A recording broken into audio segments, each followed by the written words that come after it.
Saiu. Saiu? Saiu.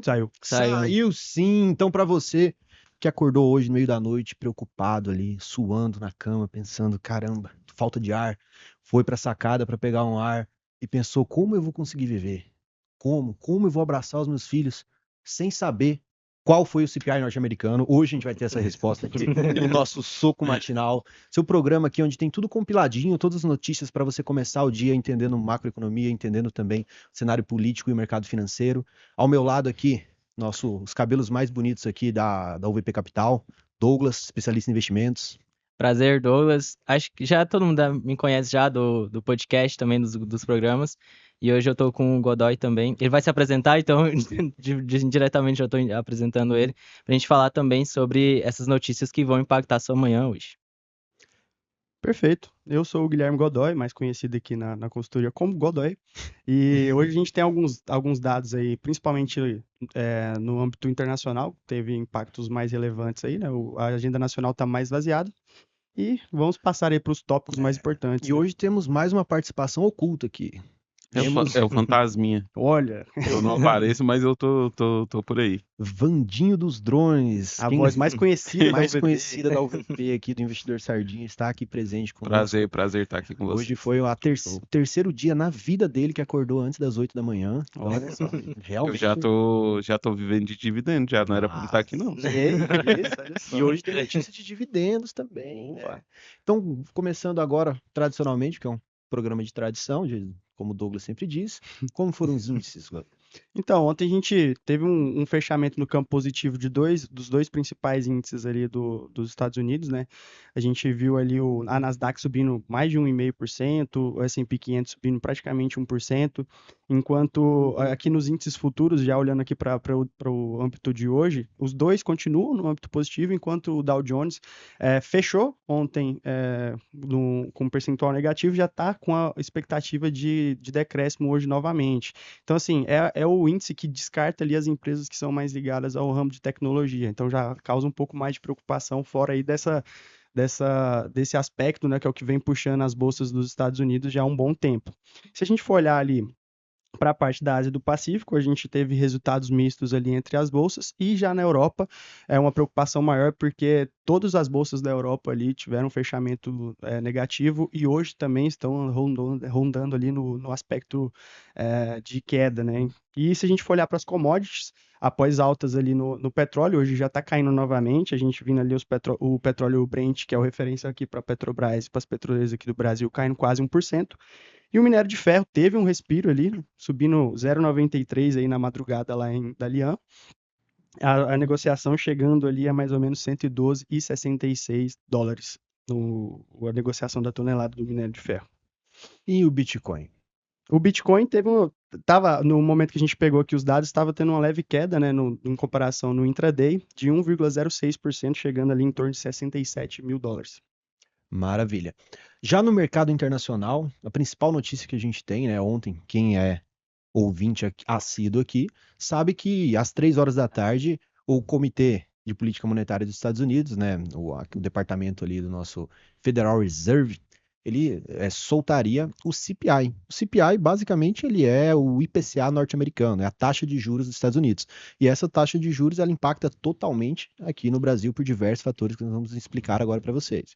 E como o mercado esperava, né, não teve nenhuma ousadia e alegria, o nosso querido Jeremy Powell manteve a taxa de juros dos Estados Unidos no patamar esperado. E só trazendo uma correção que é importante, o CPI ele não é direcionado à taxa de juros, ele é mesmo o índice de inflação, o que é chamado da taxa de juros lá é a Fed Rate, tá? Que é a taxa. E aí a gente viu que o CPI ele veio abaixo do esperado, era um consenso de mercado que ele subisse 0,1% aí, mas ele veio estável ali, zerado na comparação mensal.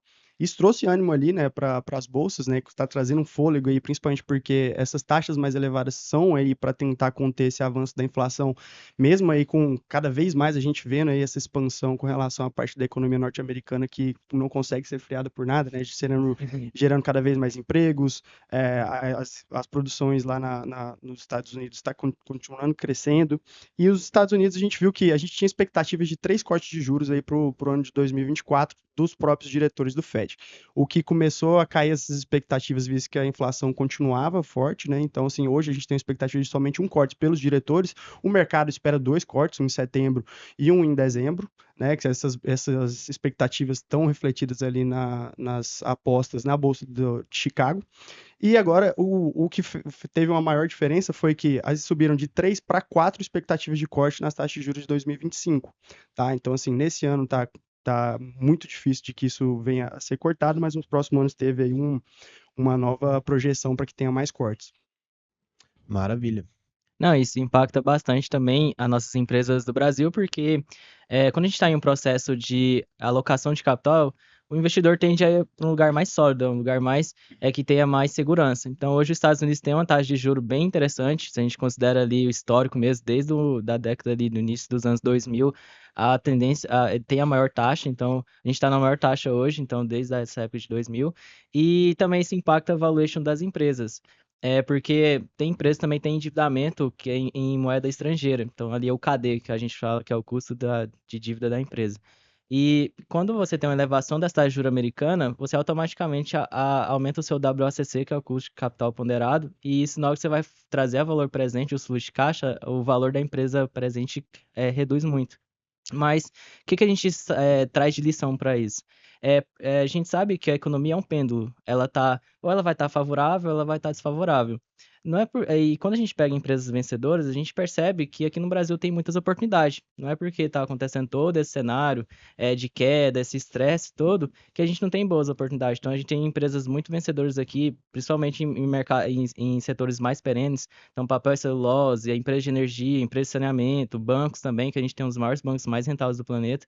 Então, aqui a gente também tem oportunidade. Então, se o investidor está saindo para ir para os Estados Unidos, a gente também pode olhar para o Brasil para fazer bons negócios também. Deixe que vão. A outra notícia que temos aqui, inclusive o Vandinho comentou aqui sobre ela, já gerou debates antes mesmo do programa começar, que é a União Europeia, né, anuncia novas tarifas para carros elétricos vindos da China, BID.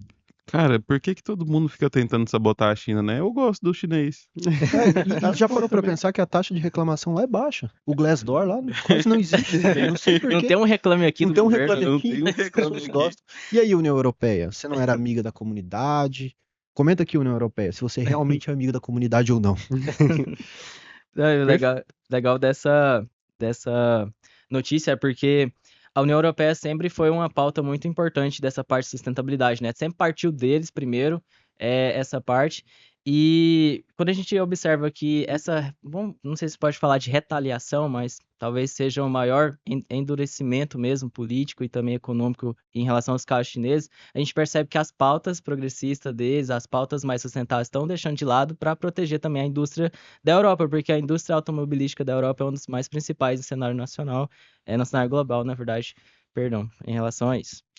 E realmente, a gente tá vendo aí novamente a BYD aí sofrendo com sanções, né?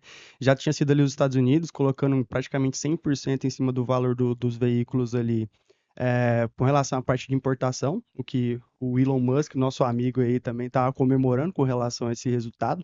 Agora, a União Europeia também vindo na mesma mão ali para tentar frear um pouco dessa, o que chamam de competição desleal, né? Principalmente porque os custos ali de produção da BYD são bem menores do que os da Tesla, por exemplo.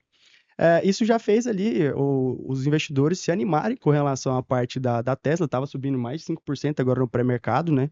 E eu acho que nesse momento lá, o Elon Musk deve estar fazendo alguma festinha já para comemorar essa nova sanção que vai vir de um dos maiores mercados consumidores, que é a Europa. Mas é muito doido, né? Porque essa estratégia da China, ela é muito forte. Quando começou, eu lembro que a gente não via praticamente a gente não vê ainda praticamente nenhum Tesla aqui em Goiânia, né? Sim. Falando de Goiânia, É verdade. que é o nosso centro-oeste aqui. Mas da BYD a gente já tem até concessionária aqui em Goiânia, você vê para todo lado, tem Uber rodando. Então eles têm uma estratégia muito agressiva. Eu acho que por isso que o pessoal dá uma assustada e tenta dar uma barradinha neles. Eu Tá acho com que eles têm medo, né? razão. De um lado, então, opiniões de concorrências desleal, de outro lado, o protecionismo econômico, né? A opinião de todos que a gente chegou ao consenso é que todo mundo é liberal até levar a esposa no swing. Tudo tem limite. Tudo tem limite. Não é o Voltando, liberal então. ali clássica ali do Adam Smith, já É. começa a ter outros tipos Começa a ter de algumas- Por isso que liberalismo. eu vou no Alguns- swing com minha amiga, eu não levo a esposa. Não. Começa até um protecionismo de patrimônio, a propriedade Exato, privada. exato. Interessante, legal. Falando também da China, agora nas notícias do mercado nacional, essa notícia é também muito importante, que é o governo federal, ele está retirando alguns subsídios para o agro. Quando a gente fala em subsídios para o agro, a gente tem que entender que a soja brasileira, que é a principal commodity que representa o agro, ela em preço base, ela não é tão competitiva assim. Porém, como a gente tem 2 safras ao ano, porque o país nosso é um grande país tropical que permite que isso ocorra, né, essa dupla safra, a gente tem uma soja que é muito bem vista no mercado, principalmente pelo mercado chinês. Só que, para manter isso, o governo dá subsídios, ou seja, ele retira alguns impostos do agronegócio frente a outros mercados brasileiros. Buscando uma maior arrecadação, o governo agora tenta tirar um pouco esses subsídios, subindo a carga tributária, para que assim ele consiga arrecadar mais. Só que isso fez com que a soja norte-americana ficasse mais barata do que a soja brasileira. E dessa forma, a China, que é o nosso principal comprador de soja, está comprando mais sojas norte-americanas do que sojas brasileiras. Então, com essa balança comercial pendendo mais para os Estados Unidos, aqui a gente vê algo engraçado, que é os Estados Unidos e China se unindo a fim de comprar a soja, né? Isso pode ocorrer um tiro pela culatra, que é justamente fazer com que, buscando uma maior arrecadação, com essa estratégia, o governo ali consiga perder a arrecadação, porque a balança comercial, Brasil-China pode sair prejudicada com isso. Você vê que a gente é tão bom que a gente conseguiu unir China e Estados Unidos. Exatamente. Caramba, cara. E se for olhar, por exemplo, aqui não, a gente comemorou um resultado positivo, que foi o crescimento do PIB aí no primeiro trimestre de 2024. E se a gente for olhar ali, o que realmente puxou esse crescimento foi 11,3% vindo do agronegócio.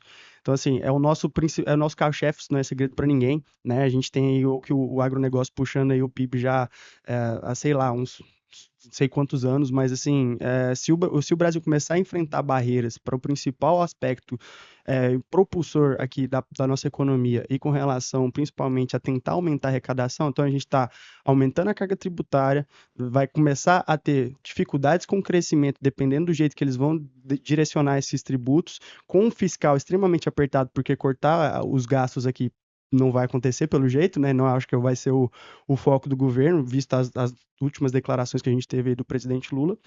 E então, assim, cara, a gente tem inflação, assim, vamos lá, se isso de fato se concretizar, né, a gente começar a ter problemas com relação à parte da produção de commodities, a gente vai ter uma inflação forte, um produto crescendo menos, uma carga tributária muito alta, isso aí é uma receita que pode vir um desastre anunciado, né? Sim, e se a gente for pensar, esses impostos é o PIS e COFINS, que ele vai ali na receita bruta. Fazendo tipo um meme, já vai logo na cabeça logo Vai do tributar na faturamento, né? cabeça. E por quê? Isso é preocupante porque já vai na receita bruta e na operação de uma empresa tem vários outros impostos. Então, você tem a contribuição social sobre o lucro líquido, você tem imposto de renda, você tem o INSS que a empresa paga, que é 20% em relação à folha total, porque não só nós, trabalhadores, pagamos INSS, como também as empresas também. Então, isso impacta bastante a operação. E se a gente for pensar, o Brasil é um dos maiores, o governo federal é um dos maiores investidores desse setor, porque tem ali o Plano Safra, que já passa de 300 bilhões as cifras que é repassado para esse setor. Então é preocupante porque a nossa maior riqueza que a gente for pensar como economia é quando vem mais de exportação, porque a nossa economia doméstica é um pouco mais sensível, fragilizada. Então quando a gente pega uma balança comercial positiva, que é o que vem gerando resultados, vem gerando riquezas para o nosso país. Então, isso dificulta muito que os nossos produtores tendem a exportar mais para o seu maior cliente, né, que é a China, no caso. Então, isso preocupa um pouquinho, até para que chegue ali nas metas fiscais e que também reduza o endividamento público também, porque muito disso muito das nossas reservas também vem por conta do crescimento chinês e dessa parceria entre Brasil e China. Só notícias sensíveis, notícias preocupantes aqui, então a gente tem que parar o programa por aqui. Vamos para a notícia boa aqui, porque o nosso ouvinte, ele quer alegria, ele quer o clima aqui, ó, lá em cima, e a gente não está entregando isso para ele, mas vamos lá. Então você, acionista de PetroRecôncavo. A petroleira anunciou 410 milhões em juros sobre capital próprio, o famoso JCP. Isso aí, para você que quer viver igual o Vandinho ali, viver de renda, de dividendos, aí, e já tá ali posicionado na PetroRecôncavo, alguns dos nossos clientes aí já têm uma recomendação com relação à empresa, que é uma empresa que a gente olha aqui com bastante carinho na parte do petróleo. Já pode preparar o bolso, como diz o Edson aí, que Vai cair moeda. vai cair moeda. Inclusive vai ter cardzinho aí que a gente já gravou um podcast lá no canal do Investidor Sardinha com o CEO na época da PetroRecôncavo, né? Verdade, que ele Fica aí veio o até aqui podcastzinho. na nossa sede. Exato. Lembro disso. Agora, vindo para as nossas notícias não tão irrelevantes, né? A gente tem aí a principal notícia que o FGTS vai finalmente render com a mesma alíquota da inflação, né? Com a mesma alíquota ali do IPCA. Porque para poucas pessoas sabem, mas o FGTS ele rende 3% fixo. Não faz sentido nenhum isso, primeiramente, né? Não faz sentido nenhum ter todas as outras alíquotas variáveis ali, e o FGTS fica fixo, né? Então isso era muito bem utilizado por mercado, principalmente imobiliário ali, para conseguir fazer essa espécie de trade, pegando capital, a taxa de FGTS e conseguindo vencer a inflação aí. Com relação, por exemplo, se a gente for pensar aqui com a perda inflacionária que você teve desse recurso que estava parado ali, né? A meta brasileira de inflação é de 3%, com uma margem ali de 1,5 ponto percentual para cima ou para baixo. Se você for considerar aí é só a perda inflacionária que esses investidores ali, investidores não, né? Porque isso não chega a ser um investimento, né? Mas assim, os trabalhadores tiveram ali no FGTS, nos últimos 10 anos foi em torno de 24% que ele perdeu só com relação a essa parte desse impacto real ali, né? Descontando a inflação. Se for considerar desde 1999, então, é em torno de 194%. E aí tiveram outras estratégias que buscavam estar trazendo um pouco mais de rentabilidade, como por exemplo, você foi para o FMP, né? Que é o Fundo Mútuo de Privatização, em que você conseguia deixar uma parte do seu recurso ali para comprar ações, como por exemplo da Petrobras, teve da Eletrobras, teve da Vale, inclusive. Então, assim, tiveram algumas outras estratégias que você conseguia retirar um pouco do seu recurso que estava parado no FGTS para trazer um pouco mais de rentabilidade. Trazer isso agora, pelo menos para o ganho real, ou seja, para você ter na verdade, ganhar, empatar ali com a inflação, já está perfeito, você não está tendo nenhuma perda. Né? Então, assim, você não vai perder, mas para você rentabilizar mais isso aí, ainda tem que ter mais alguns incentivos com relação a essa parte, né? Então, a gente começar a olhar para colocar o seu recurso que está parado no FGTS para render e por aí vai. Eu acho muito doido, porque se fosse algo que eles realmente quisessem beneficiar a gente, pô, colocava para render a silicona ali. Pô, não é algo difícil para eles fazer, sabe? Esse impacto já tá difícil agora. O governo Lula não queria nem deixar passar, então, assim, principalmente pelo impacto que vai vir ali, que uma parte desse recurso ia pro Bolsa Família. Então, assim, imagina a Selic. É sonho, né? Sonho de uma noite de verão.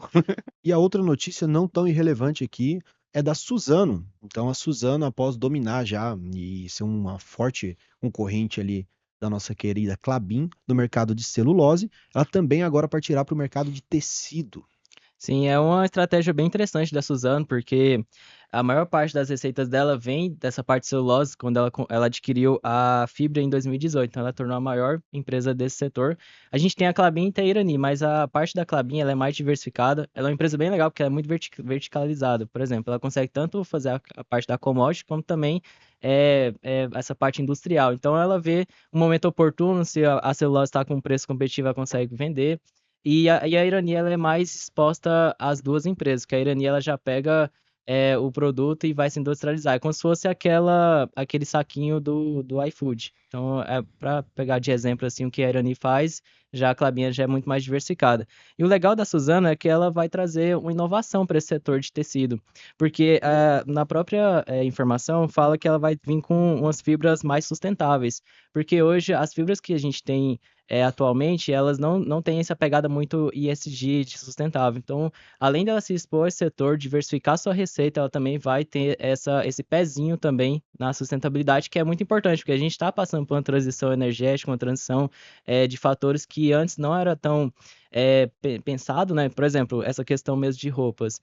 Se a gente for pensar mesmo na parte de sustentabilidade, quase não tem muitas pautas em relação a isso. Então, ver que a Suzano está vindo com essa pegada mais ESG é muito importante, porque isso demonstra também que a empresa está olhando em outros cenários também e diversificando seu negócio. É isso. Começando uma quinta-feira, pós-Dia dos Namorados aí, já com conhecimento suficiente para você sentar com seus amigos e parecer ainda mais inteligente que eles. Agora, para finalizar, Godoy aqui, uma das 3 pessoas no mundo que eu conheço que é tanto consultor de investimentos e vegano ao mesmo tempo, vai ter o recado final aqui para aquela nossa câmera aberta. Lá, Godoy. Fechou. Aqui, ó. Esse aqui vai o recado para você que não caiu nas armadilhas ali dos restaurantes, né? De ir ontem para jantar, em que os restaurantes estavam cobrando aqui em Goiânia uma média de R$450 por um jantar. E a fila? E a fila, assim, quilométrica. Hoje, você vai poder levar a sua gata ou o seu marido ali para jantar e com um descontinho ali mais interessante, tá? Então fica a dica de você ir hoje e não ter Se ido ontem. se o governo pensasse igual o Godoy na redução de gastos, esse Brasil seria diferente. Um abraço e boa quinta-feira aí para todo mundo. Tchau.